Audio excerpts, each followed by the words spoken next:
Assalamualaikum warahmatullahi wabarakatuh.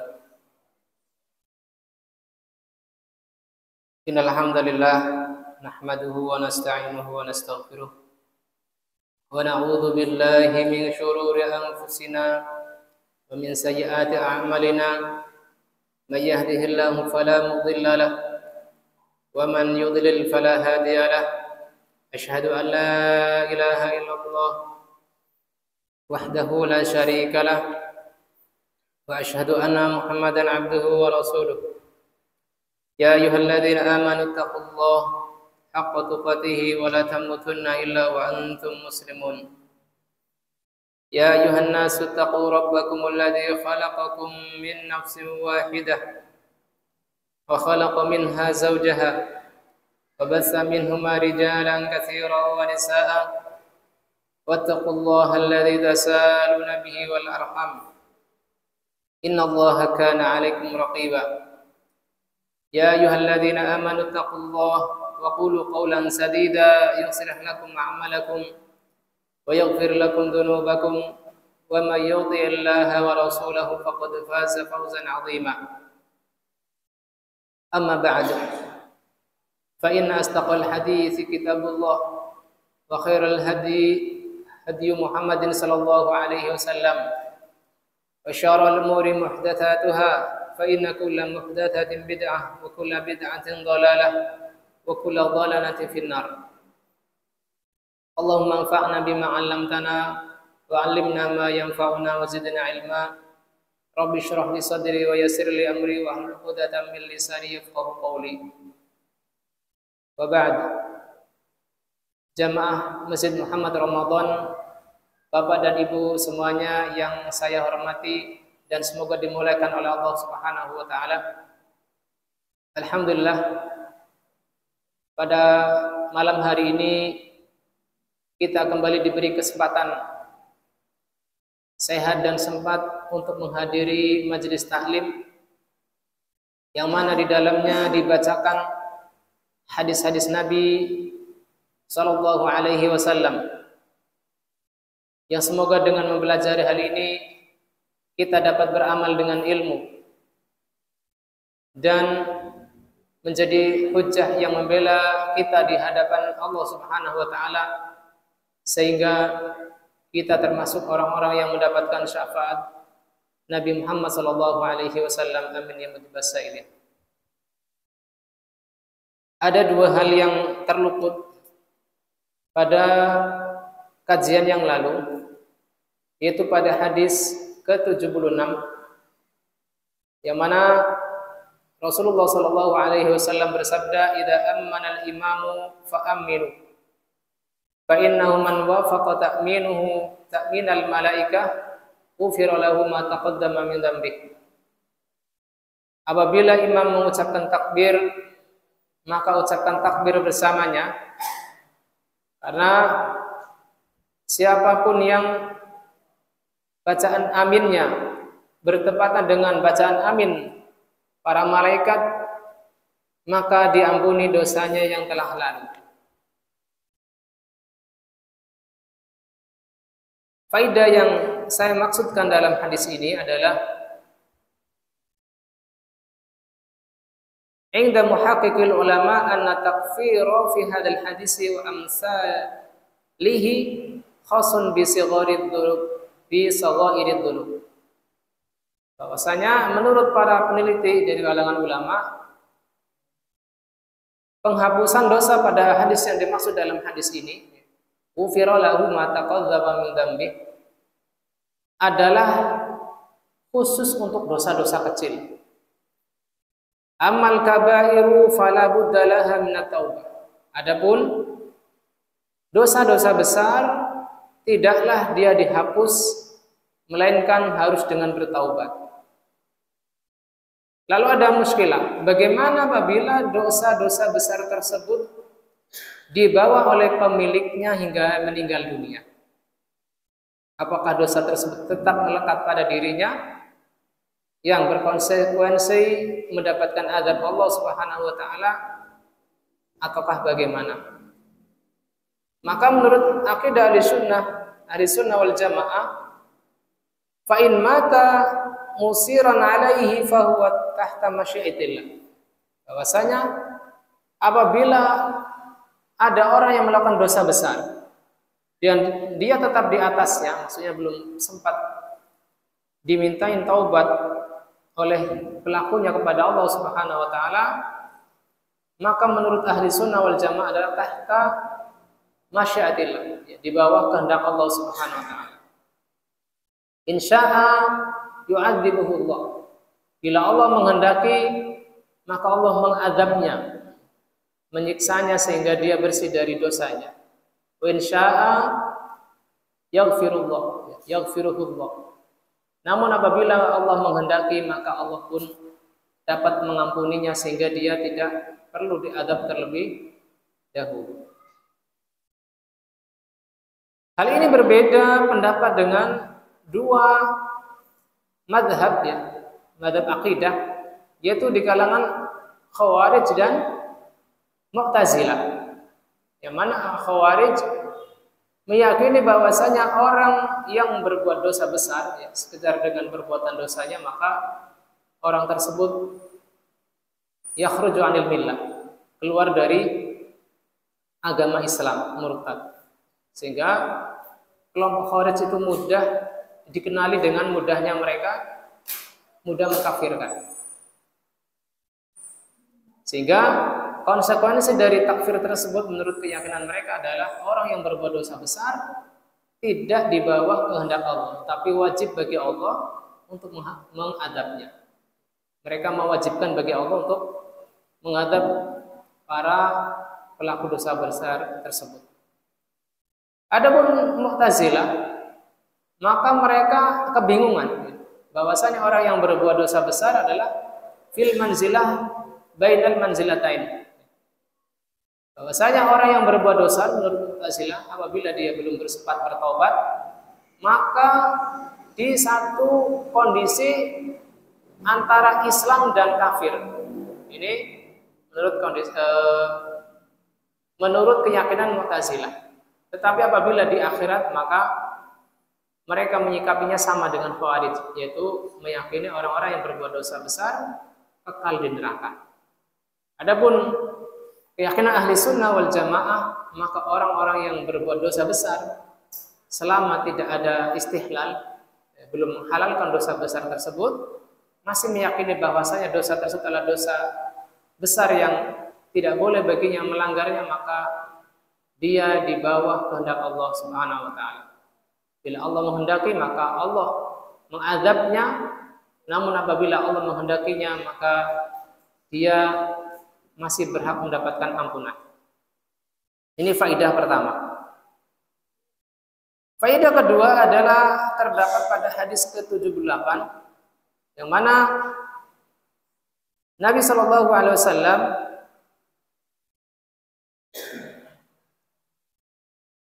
bersabda, ya ayuhan nas, inna minkum munafirin. Wahai sekelompok manusia, sesungguhnya di antara kalian ada orang yang senang membuat orang lain munafir, melarikan diri dari ketaatan. Fa ayyukum amman nasa falyujis. Maka siapapun di antara kalian yang mengimami manusia hendaknya meringkasnya. Fa inna min waraihil kabir was-shaghir wa dzal hajah.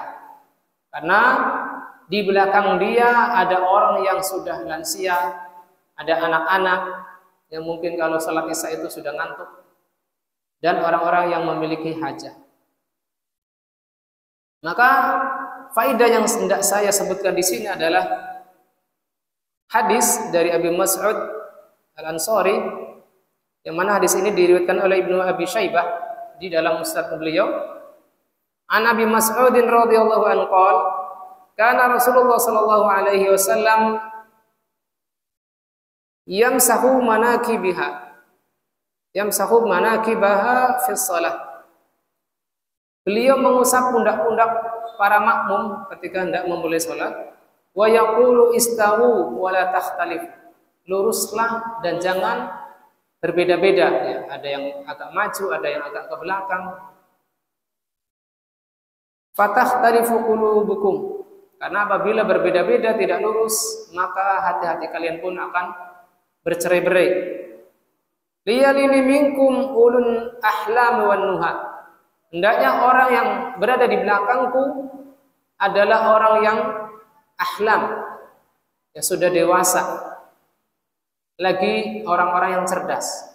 Jadi hendaknya di sini orang yang berdiri tepat di belakang imam hendaknya orang yang sudah baligh dan sudah memiliki hafalan yang sebanding dengan imam, ulun nuha. Jadi memiliki fikih ya, minimal memiliki fikih sholat. Apabila imam keliru maka dia dapat membetulkannya. Entah imam itu lupa, semisal lupa dari tasyahud awal, bagaimana menyikapinya, maka hendaknya yang ada di belakang imam secara langsung adalah orang yang ulul ahlami wan nuha, orang yang sudah mimpi basah dan memiliki kecerdasan. Summal ladina yalunahum, summal ladina yalunahum. Kemudian apabila saf-saf terdepan adalah orang-orang yang dewasa, maka saf di belakangnya adalah anak-anak. Ini apabila jumlah makmumnya banyak. Jumlah makmumnya banyak. Namun apabila jumlah makmumnya terbatas, mungkin satu saf itu tidak sampai 2 saf, masih bisa ditampung dengan 1 saf, maka anak-anak boleh di saf pertama tetapi tidak langsung di belakang imam.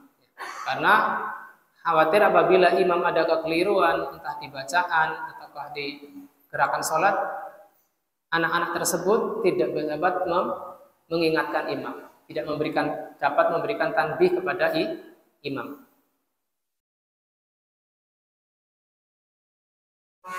Lalu kata Abu Mas'ud Al-Ansari, fa antumul yauma asyaddu ikhtilafan. Dan kalian pada hari ini perbedaannya sangat mencolok, yaitu apa? Sangat susah untuk diatur. Itu pada masa sahabat. Lalu bagaimana pada masa kita sekarang ini, tentunya lebih besar lagi. Baik, kita masuk pada bab yang akan kita bahas malam ini, yaitu bab 12, babu sifati salatin Nabi sallallahu alaihi wasallam. Bab tata cara salat Nabi sallallahu alaihi wasallam. Kata Syekh Abdullah mengawali bab ini, yadhkurul musannifu fi hadzal babi tarafan min al ahadits as-sahihah fi sifati salatin Nabi sallallahu alaihi wasallam. Penulis pada bab ini menyebutkan beberapa potongan hadis yang sahih tentang tata cara salat Nabi sallallahu alaihi wasallam. Wa salatuhu hiya salatut tammatul kamilah. Dan salat beliau adalah salat yang sempurna lagi lengkap. Allati la yatatarraqu ilaiha an-naqsu wal khalal.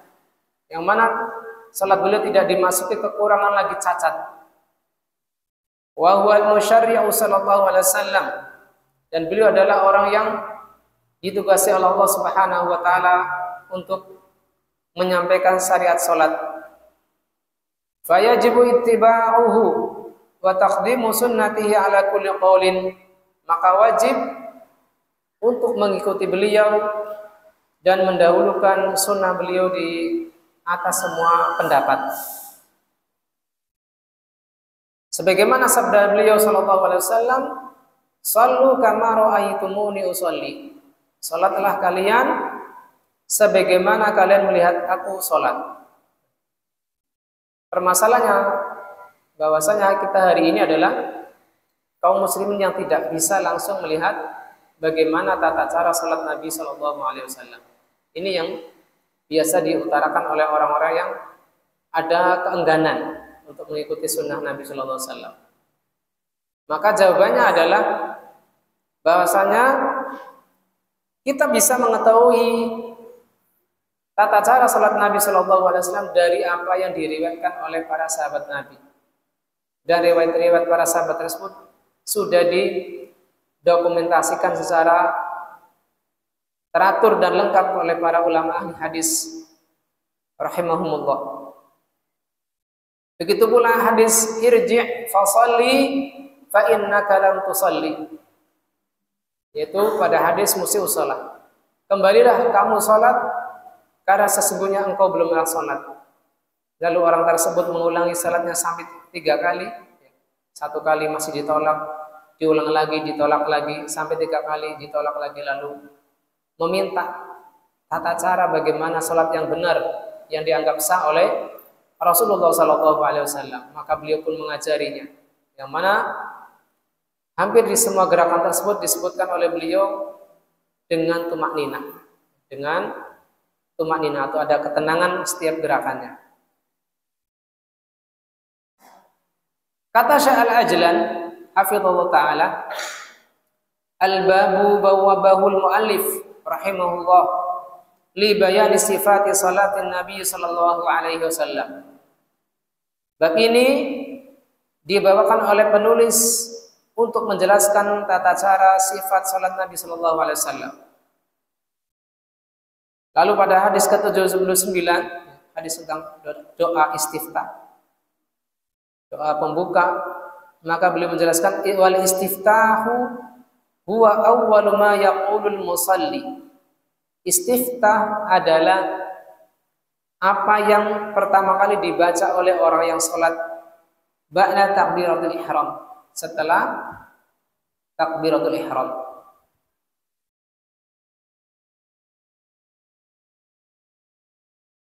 Wa nahnu ma'murun biqtidaihi, dan kita diberitakan oleh Rasulullah sallallahu alaihi wasallam, shallu kama ra'aitumuni usalli. Salatlah kalian sebagaimana kalian mengetahui bagaimana aku salat. Mengapa kita disuruh untuk mengikuti tata cara salat Rasulullah sallallahu alaihi wasallam? Maka penjelasan dari Syekh Al-Ajlan hafizallahu taala, li'anna salatahu hiya akmalus shalah. Karena salatnya Nabi sallallahu alaihi wasallam adalah salat yang paling lengkap, wa atammuhu, yang paling sempurna, wa aufaha, dan salat yang paling mencukupi.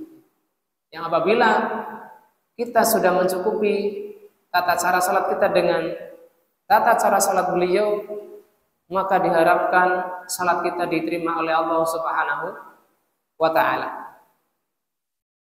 Kita bisa lihat dalam hadis yang diriwayatkan oleh Al-Imam Abu Daud At-Tayalisi, yang mana ini marfu kepada Rasulullah sallallahu alaihi wasallam. Beliau bersabda, "Idza ahsana ar-rajulu sholata fa atamma ruku'aha wa sujudaha qalatis shalah." Apabila seseorang bersikap baik pada salatnya, menyempurnakan rukuk dan sujudnya, maka pahala salatnya mengatakan, hafidhakallahu kama hafidhtani. Semoga Allah menjagamu sebagaimana engkau menjagaku. Ini pahala salat bicara, dan ini dengan izin Allah Subhanahu wa taala terjadi. Sebagaimana pahala bacaan Al-Qur'an yang kelak menjadi syafi'an di ashabihi, menjadi pemberi syafaat bagi para pembacanya, ya. Terutama bacaan Al-Baqarah dan surat Ali Imran. Pahala salat tersebut mendoakan para pelaku salat tersebut agar Allah menjaga mereka. Hafidhakallah kama hafidhtani. Semoga Allah menjagamu sebagaimana engkau menjagaku, yaitu menjaga bagian-bagian salat sesuai rukun-rukunnya. Fatarfa'u, lalu apabila seseorang meninggal, ruhnya pun terangkat ketika didoakan oleh pahala salatnya. Wa idza asaa as-salata falam yatimmu ruku'aha wa sujudaha. Apabila ketika orang tersebut hidup dan buruk salatnya, ini orang yang salat tetapi buruk salatnya, tidak menyempurnakan rukuk dan sujudnya, terlalu cepat. Qalatis shalah dhayya'akallahu kama dhayya'tani. Salat tersebut mendoakan keburukan bagi ruh orang yang salat. Semoga Allah menyia-nyiakanmu sebagaimana engkau dulu telah menyia-nyiakanku.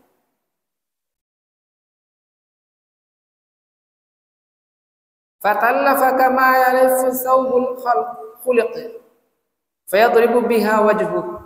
Maka dia itu dicapik-capik sebagaimana kain yang robek. Lalu dipukullah dengan hal tersebut pada wajahnya. Na'udzubillah min dzalik. Ini akibat buruk bagi orang yang tidak menjaga sholatnya, yaitu tidak menjaga penunaiannya, tidak menjaga tumakninahnya ketika sholat dan seterusnya. Maka sungguh beruntung, ya, terutama kita yang berada di sini dalam rangka untuk belajar sholat agar bisa menunaikan sholat sesuai dengan bimbingan ilmu.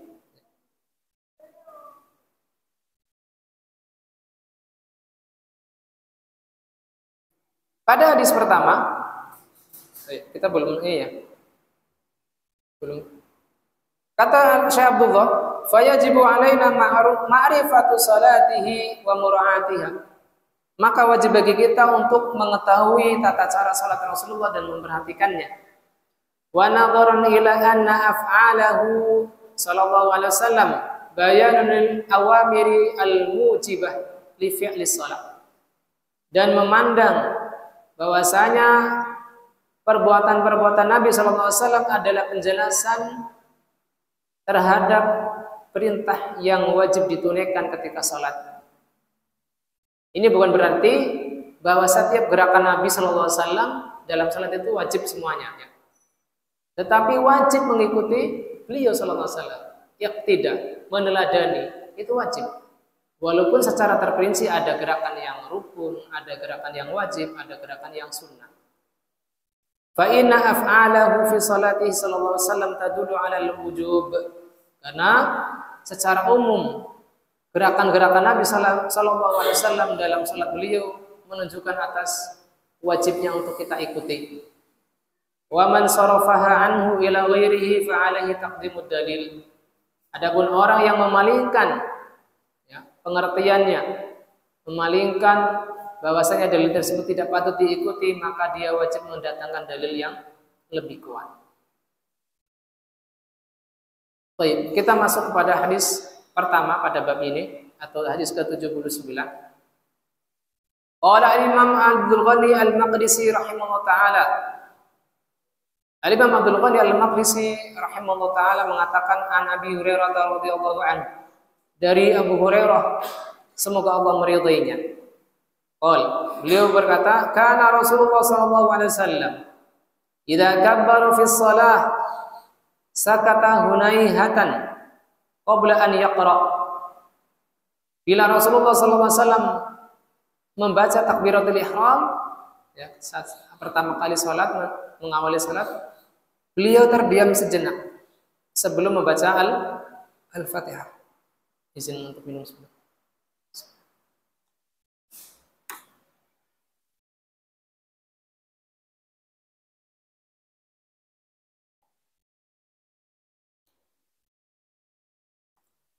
Faqultu, maka aku bertanya, yaitu Abu Hurairah, ya Rasulullah, wahai Rasulullah, bi abi anta wa ummi. Ya. Bi abi anta wa ummi adalah maksudnya adalah engkau ditebus dengan ibu dan bapakku. Aku menebusmu dengan bapak dan ibuku. Nanti akan dijelaskan setelah kita membaca secara lengkap hadis ini. Ara'aita sukutaka baina takbir wal qiraah. Ara'aita sukutaka baina takbir wal qiraah. Ma taqul? Apa pendapatmu tentang diammu di antara takbir dan bacaan Al-Fatihah? Apa yang kau baca? Maka beliau bersabda, aqulu Allahumma ba'id baini wa baina khataayaya kama ba'adta bainal masyriqi wal maghrib. Aku membaca Allahumma ba'id baini, ya Allah, jauhkan antara aku dan kesalahanku kama ba'adta bainal masyriqi wal maghrib, sebagaimana engkau menjauhkan antara timur dan barat. Allahumma naqini min khotoyaya kama yunaqqas thawbul abyadu minad danas. Ya Allah, bersihkanlah aku dari kesalahanku sebagaimana kain yang putih dibersihkan dari kotoran. Allahumma ghsilni min khotoyaya bil ma'i was salji wal barad. Ya Allah, cucilah aku dari kesalahanku dengan air, salju, dan al-barad. Al-barad itu bukan al-bard. Al-bard itu dingin, tetapi al-barad dengan memfathahkan huruf ra adalah artinya adalah bunga awan, yaitu es, gumpalan-gumpalan es yang jatuh bersama hujan. Biji-bijian es. Kalau di Pemalang jarang mungkin ya. Ada pernah yang menjumpai hujan es di sini? Enggak ada ya Pak. Barangkali ada di luar kota. Kalau saya sendiri pernah, ya, saat tinggal di bukan tinggal, singgah di Cilebut Bogor. Esnya pada berjatuhan dan membahayakan kalau kita kehujanan seperti itu.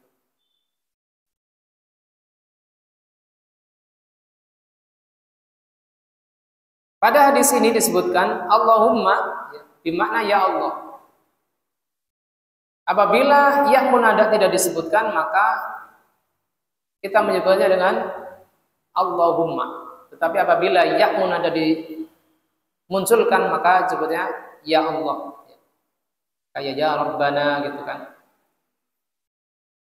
Yaitu talabun minal abdi ila rabb, permintaan dari hamba kepada Rabbnya. Ba'id baini, di sini ada pengulangan antara baini wa baina.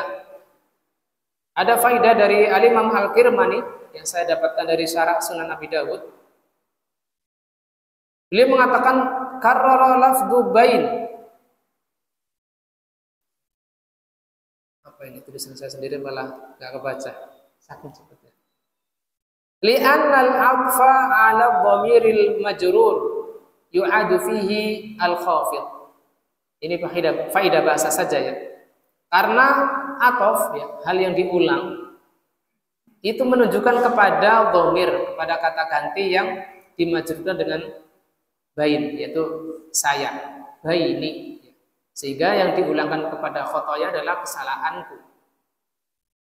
Kalau tidak disebutkan lagi bainanya, maka seakan-akan ada hal yang kurang dalam kalimat tersebut. Misalnya Allahumma ba'id baini wa khotoyaya. Jauhkanlah aku dan kesalahanku dengan apa?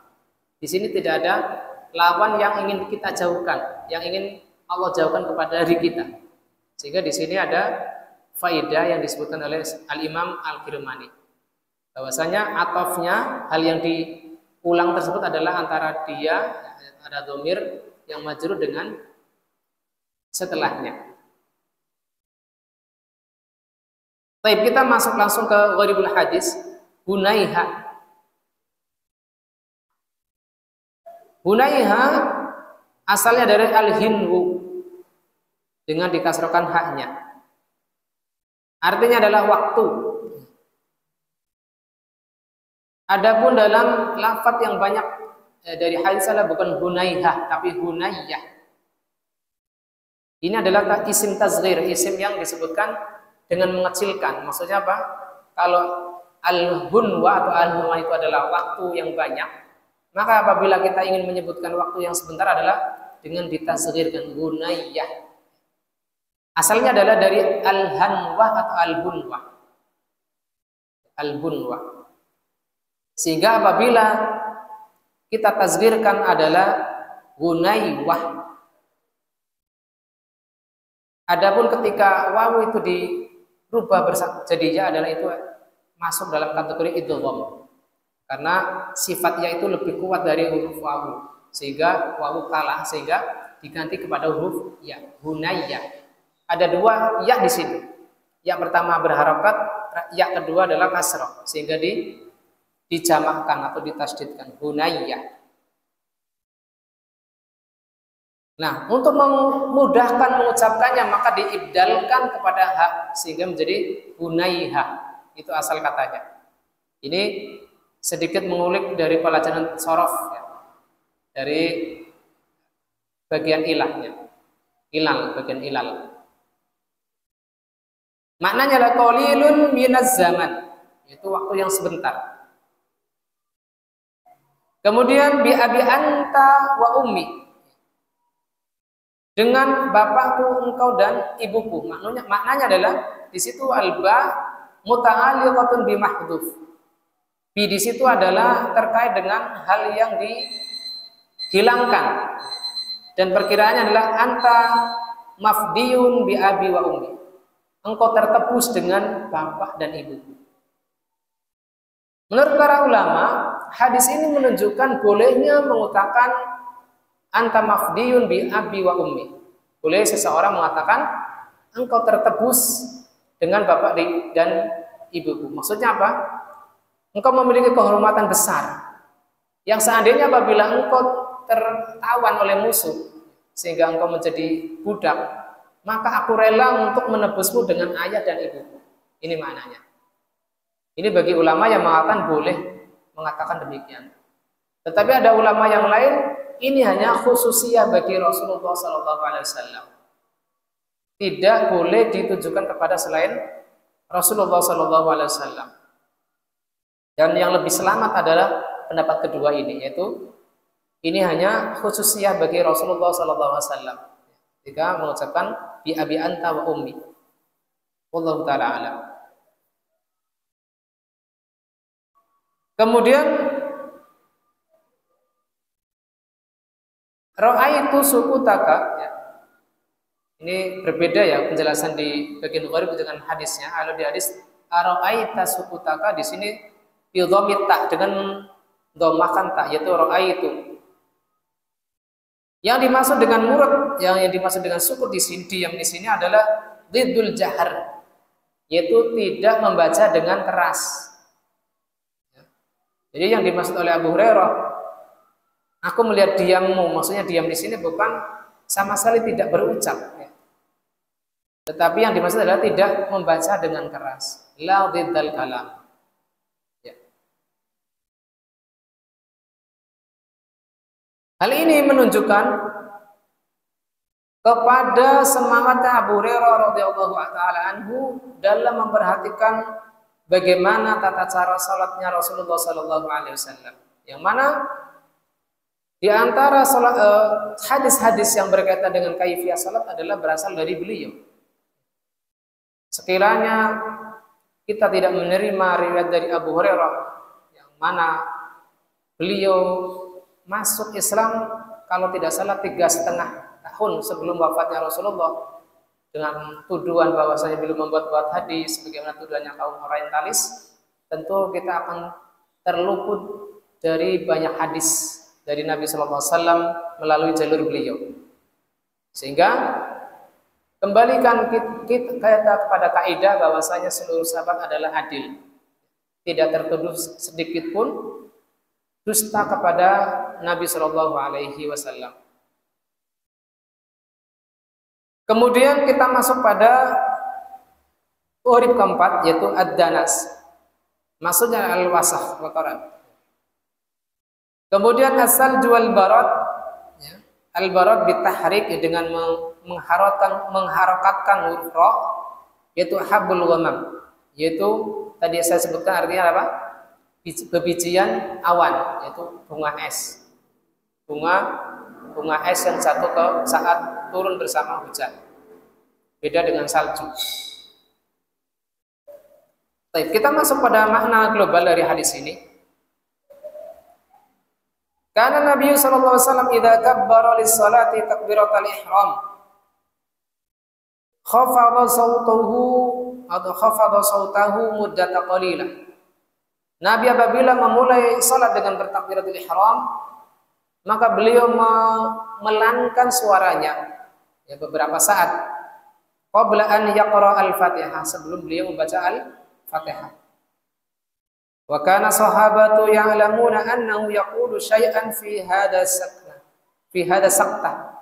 Dan para sahabat tahu bahwasanya Nabi sallallahu alaihi wasallam di saat terdiam sejenak tersebut Nabi sallallahu alaihi wasallam tetap membaca sesuatu. Ya, mungkin terlihat dari gerakan lihyahnya, jenggotnya, ya.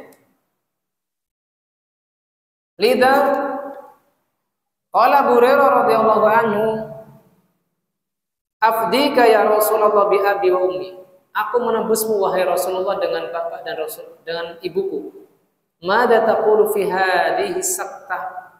Apa yang engkau baca ketika terdiam, ya maksudnya ketika tidak membaca dengan keras. Allati baina takbir wal qiraah, antara takbiratul ihram dan bacaan Al-Fatihah. Maka beliau membaca sebagaimana tadi yang saya sebutkan terjemahannya. Wa hadha du'aun fi ghayatil munasabah. Dan ini adalah doa yang cocok ya, yang tepat pada kesempatan tersebut, fi hadil maqami syarif, pada kesempatan yang mulia tersebut, yaitu kondisi ketika seseorang bermunajat kepada Allah Subhanahu wa taala. Bermunajat artinya berpisik kepada Allah Subhanahu wa taala. Li'anna al-musalli yatawajjahu ila Allah ta'ala fi an yamhuwa dzunubahu. Karena orang yang salat bertawajuh kepada Allah Subhanahu wa taala agar dia menghapuskan dosa-dosanya. Wa an yub'ida bainahu wa bainaha ib'adan, dan agar menjauhkan antara dirinya dengan dosa-dosa tersebut dengan jarak semisal antara barat dan timur, sehingga tidak lagi bertemu dengan dosa-dosanya. La yahsulu ma'ahu liqa, tidak lagi bertemu dengan dosa-dosanya sehingga dia wajib mempertanggungjawabkannya di hadapan Allah Subhanahu wa taala. Kama la liqa'a bainal masyriqi wal maghribi abadan. Sebagaimana antara timur dan barat itu tidak akan pernah bertemu selamanya. Wa yuzila anhu dzunub wal khataya wa yantihi minha. Dan apabila memang ada dosa padanya, agar Allah Subhanahu wa taala menghilangkannya dan membersihkannya. Kama yuzalul wasaqu minas saubil abyad, sebagaimana kotoran itu dihilangkan dari kain yang putih. Dipilihnya kain yang putih ini apa? Karena biasanya kalau kain putih itu lebih mudah terlihat ketika ada noda yang menempelnya. Berbeda apabila kain yang dipakai adalah kain yang hitam, kain yang gelap, tentu tidak akan mudah terlihat. Alladzi yadhharu atharul ghusl fihi, yang apabila dicuci maka segera terlihat bersih. Wa an yughsilahu min khatayahu wa yubarrida li haibihi wa harriha, agar membersihkan dari dosa-dosa dan kesalahannya, karena sifat dosa itu adalah mengkhawatirkan dan panas. Bihadil manqiyatil baridah al-ma' wa salj wal barad, dengan bahan-bahan dari berupa hal-hal yang dingin, semisal air, salju dan bunga es. Wa hadhihi tashbihat fi ghayatil mutabaqah, dan inilah yang patut untuk diperhatikan pada sisi ini. Pada hadis ini, sebelum kita masuk pada sudah ini ya Pak, belum ada kedengaran, mungkin ini direvisi itunya alarmnya. Baik, silakan Bapak kalau mau bentar terlebih dahulu. Subhanakallahumma wa bihamdika asyhadu an la ilaha illa anta astaghfiruka wa atubu ilaik.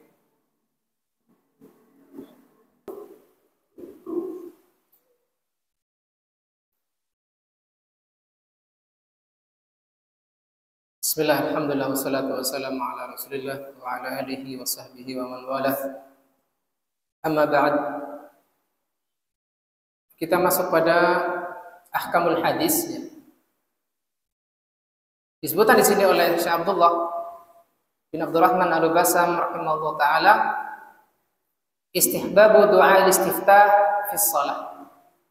Itu bahwasanya doa istiftah itu hukumnya sunnah.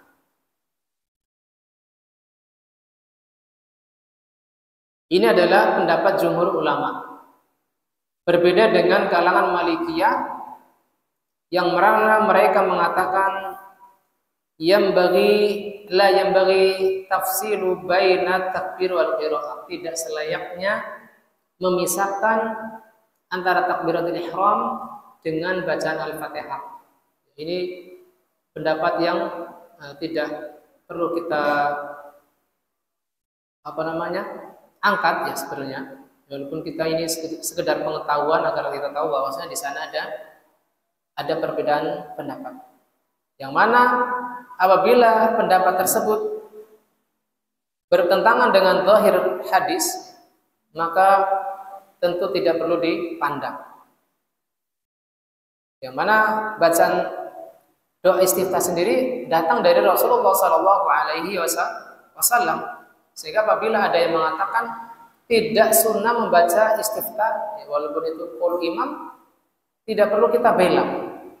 Lah memang kamu sudah lebih alim dari ulama tersebut, dia kan ahli mazhab, kamu baca Al-Quran saja masih belum lancar misalnya. Tidak seperti itu, tidak perlu seperti itu. Ya, karena tidak ada yang ucapannya diterima secara mutlak melainkan Rasulullah Shallallahu Alaihi Wasallam. Para ulama sekuat apapun ilmu mereka, tentunya mereka adalah manusia biasa yang tidak luput dari kesalahan pendapat. Ada kalanya banyak benarnya, ada kalanya banyak kelirunya. Contoh kasus adalah ini, yaitu di kalangan Malikiyah mengatakan tidak disunahkan membaca doa istiftah. Tetapi jumhur ulama adalah mengatakan doa istiftah adalah sunnah.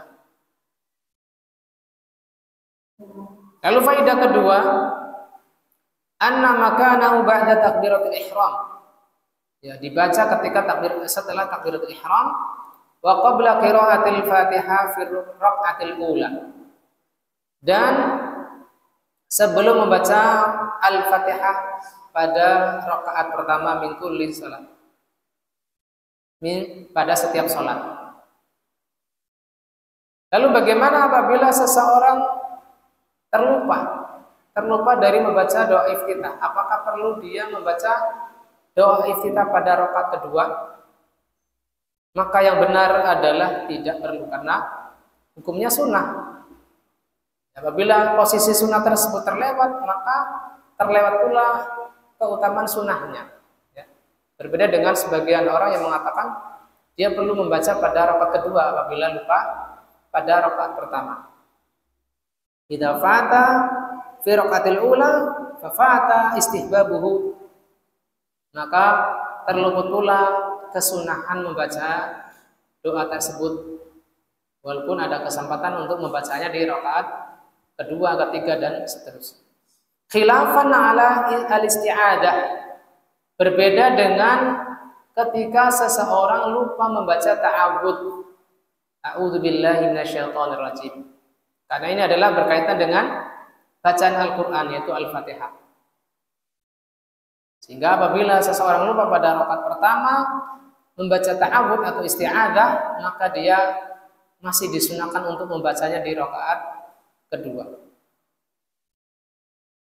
Apakah disunahkan membaca ta'awudz setiap rakaat? Ini pun ada perbedaan pendapat di kalangan ulama.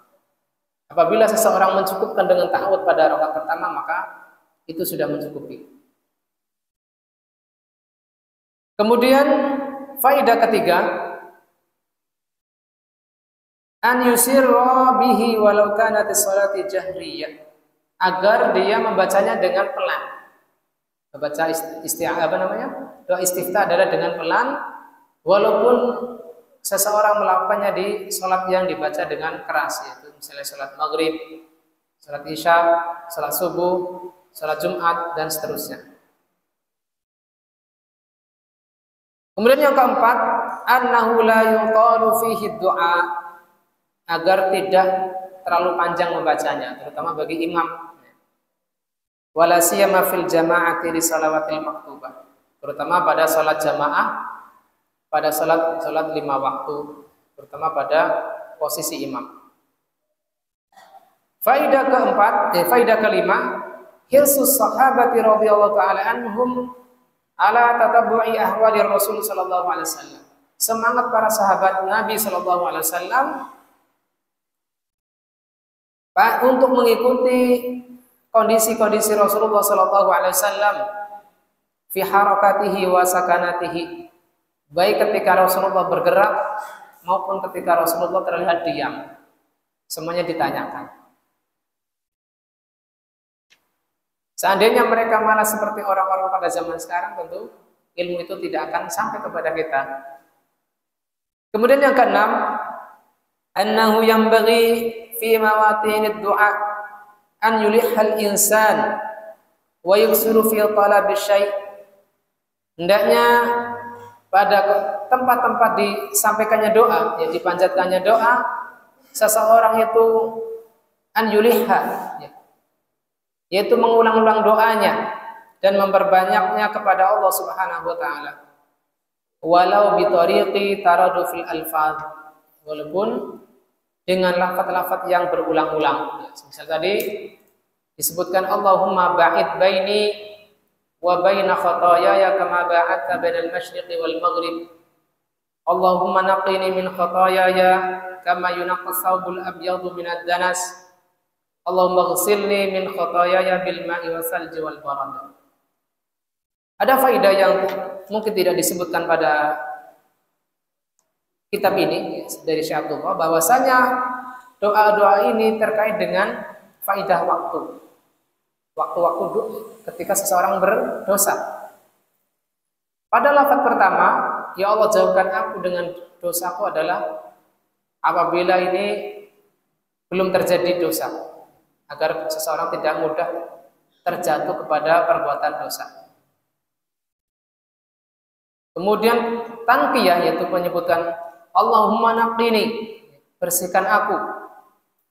Maka ini adalah ketika di waktu dia sedang berdosa. Adapun Allahumma ghsilni, cucilah aku, adalah terjadi pada momen ketika seseorang sudah berlalu dari dosa-dosanya sudah lama, ya, fil halil madhi. Sehingga pada tiga kondisi ini semua hamba itu perlu meminta kepada Allah agar Allah membersihkan dari dosa-dosanya. Kemudian disebutkan di akhir faidah ke-6, fa inna hadhihi da'awat taduru kulluha ala mahwad dzunub wal ibadi anha. Ya. Doa-doa ini itu berputar atau berkisar seluruhnya pada penghapusan dosa dan dijauhkan darinya. Wa ma'anil ma'i wasalji wal barad mutaqaribah. Makna air, salju dan biji-bijian es adalah saling berdekatan. Dan maksud dari hal tersebut adalah kesatuan, wa huwa al-inqadh minal hararatidz dzunub, yaitu dibersihkan dari panasnya dosa. Bihadil mawadi al-barida, dengan materi-materi yang dingin ini. Ada faedah tambahan dari beliau.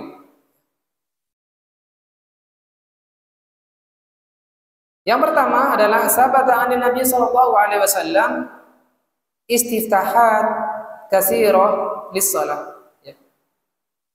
Terdapat banyak lafaz istiftah dari Nabi sallallahu alaihi wasallam, bacaan-bacaan istiftah. Minha hada doa, di antara doa ini. Ada pula doa yang lain, wajjahtu wajhiya lilladzi fataras samawati wal ardh. Coba saya bacakan lafaz lengkapnya. Lafaz kedua yaitu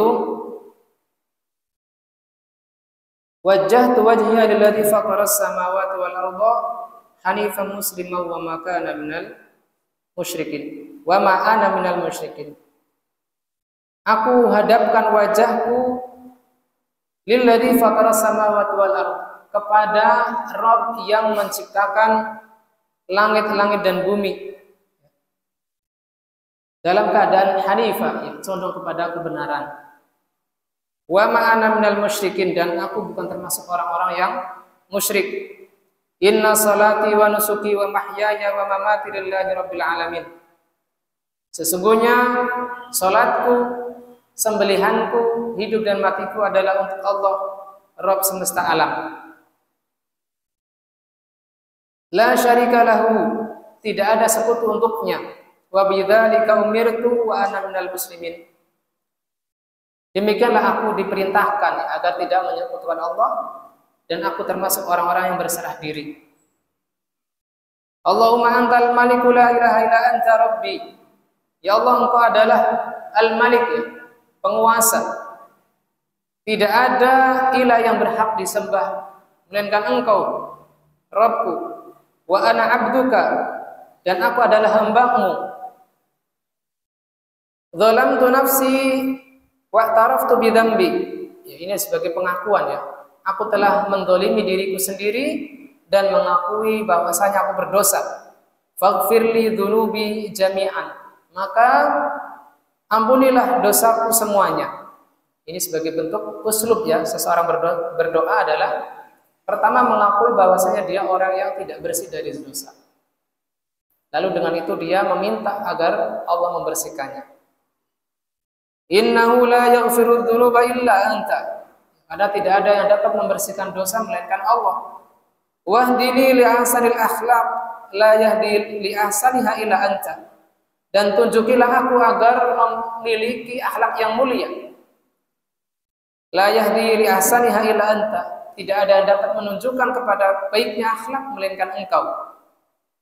Wasrif anni sayyi'aha la yasrifu anni sayyi'aha illa anta.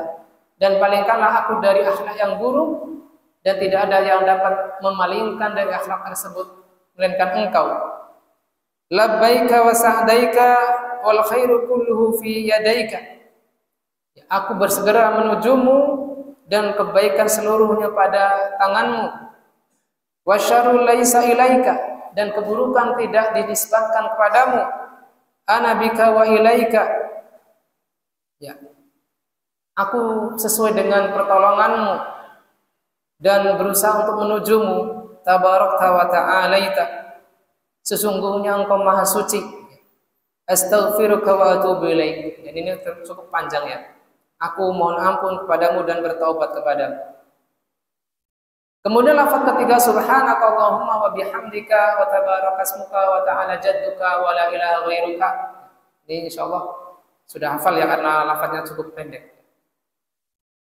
Maka faidah di antara berbagai lafal-lafal doa istiftah tersebut, di antaranya ada yang disebutkan bersama dengan qiyamul lail, ada yang tidak secara mutlak.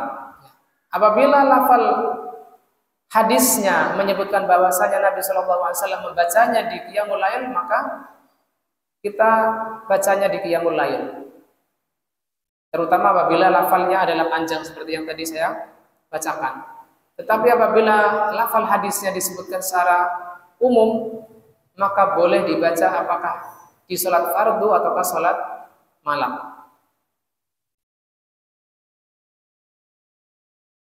Wa kulluha jaizatun li anha waridah. Semuanya boleh dibaca bergonta-ganti, tidak hanya memilih atau mentarjih mana yang lebih kuat.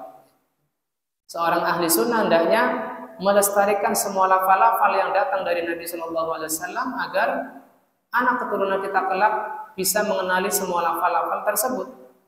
Beda apabila kita fanatik pada satu lafal dan pada lafaz lain disebutkan kepada orang mas lain misalkan, maka ini tidak layak salah bagi seorang ahli sunnah wal jamaah.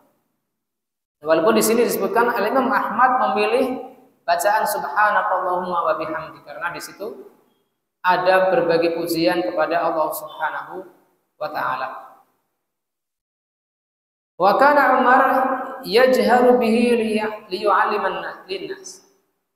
Ya. Dan karena Umar pernah mengeraskan bacaan tersebut untuk mengajari manusia hafalnya ketika sholat. Tetapi wa yanbaghi lil musalli alla yaqtisara daiman ala wahidin minha. Tidak selayaknya seorang yang sholat itu mencukupkan hanya satu bacaan dan mengabaikan yang lain.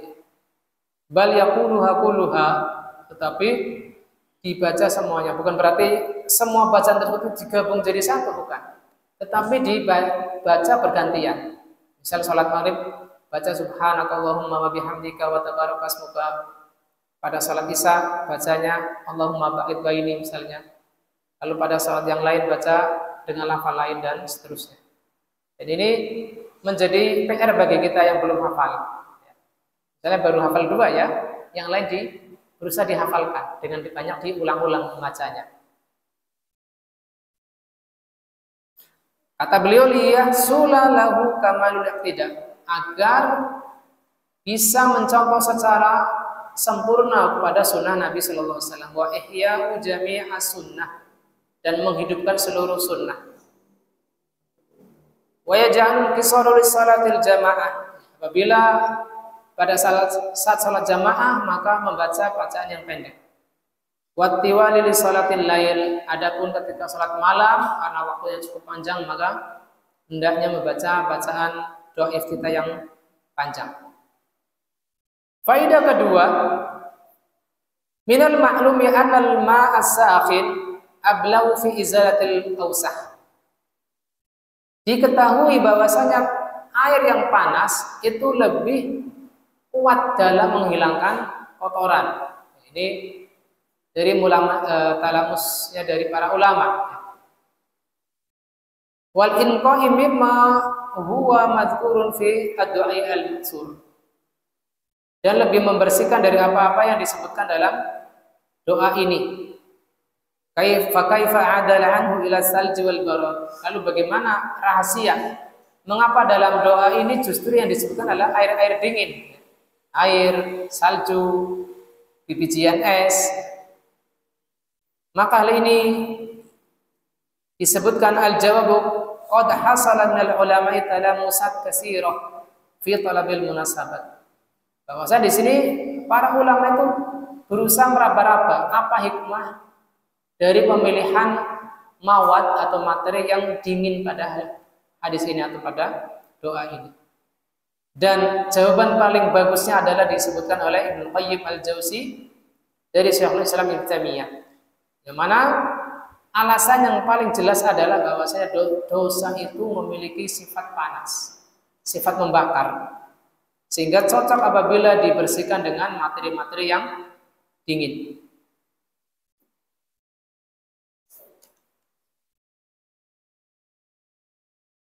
Baik, mungkin ini pada hadis ke-80 saya bacakan hadisnya saja. Beberapa di antaranya kita bahas mendatang insyaallah taala. Hadis ke-80, Imam Abdul Ghani Al-Maqdisi rahimahullah taala mengatakan an Aisyah radhiyallahu anha. Qalat, dari Aisyah semoga Allah meridainya, dia mengatakan kana Rasulullah sallallahu alaihi wasallam yastaftihu sholata bitakbir. Rasulullah sallallahu alaihi wasallam membuka salatnya dengan takbiratul ihram. Ya. Jadi suara yang terdengar dari makmum adalah apa? Bacaan takbir, bukan dengan bacaan selain itu. Apakah bacaan surat Al-Ikhlas ataukah surat Al-Falaq ataukah surat An-Nas. Walaupun di sana ada ikhtilaf ulama seputar masalah talaffuz bin niyah, melafalkan niat. Maka sependek yang saya ketahui, ulama-ulama yang membolehkannya adalah hanya sebatas dilafalkan dengan apa yang terdengar oleh si pengucap. Talaffuz niat itu, bukan dengan mengeraskannya. Ini sesuai atau muafik dengan hadis ini, yang mana Rasulullah SAW tidaklah terdengar dari lisan beliau melainkan ketika awal sholat adalah bacaan takbir. Sehingga bagi pihak yang mengatakan bahwa talaffuz niat adalah sunnah, mengikuti pendapat para ulama, maka hendaknya agar sesuai dengan hadis ini dengan tidak mengeraskannya. Kemudian wal qiraati bi alhamdulillahirabbil alamin.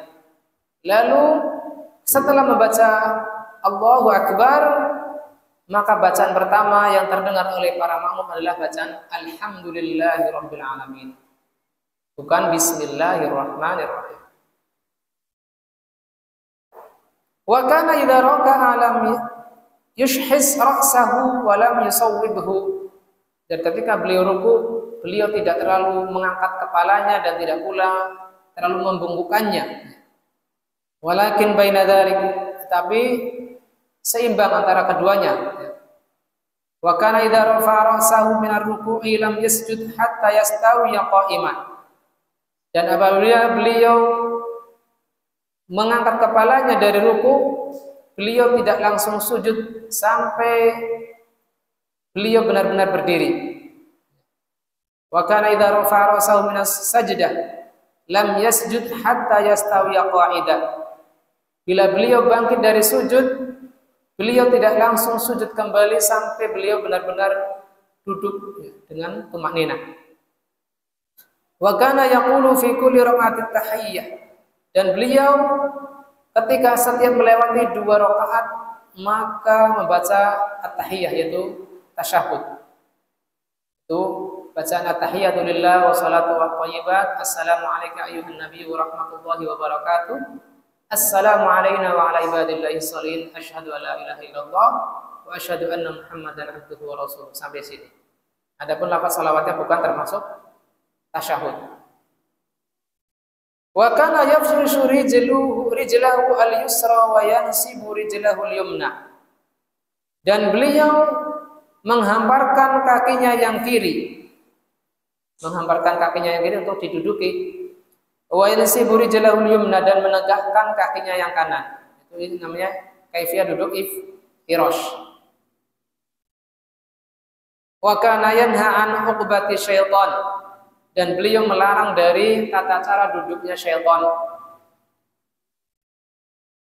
Duduk syaitan adalah duduk, nanti akan dijelaskan pada penjelasannya, yaitu duduk ik'a. Duduk ik'a adalah dengan meletakkan panggul kita langsung di atas lantai, tidak duduk di atas telapak kaki yang kiri. Wa yanha an yaftarishar rajulu diraihi iftirashas sabu', dan beliau juga melarang dari seseorang menghamparkan diroknya, yaitu lengannya ketika sujud, seperti iftirasnya binatang buas. Wa kana yaftimu salata bitaslim, dan beliau menutup salatnya dengan salam.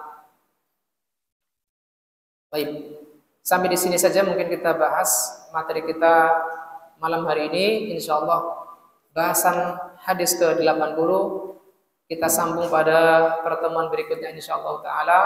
Semoga Allah Subhanahu wa taala mengizinkannya. Kurang lebihnya mohon maaf. Saya tutup materi malam ini dengan doa kafaratul majlis. Subhanakallahumma wa bihamdika asyhadu an la ilaha illa anta astaghfiruka wa atubu ilaik. Billahi taufiq wal hidayah.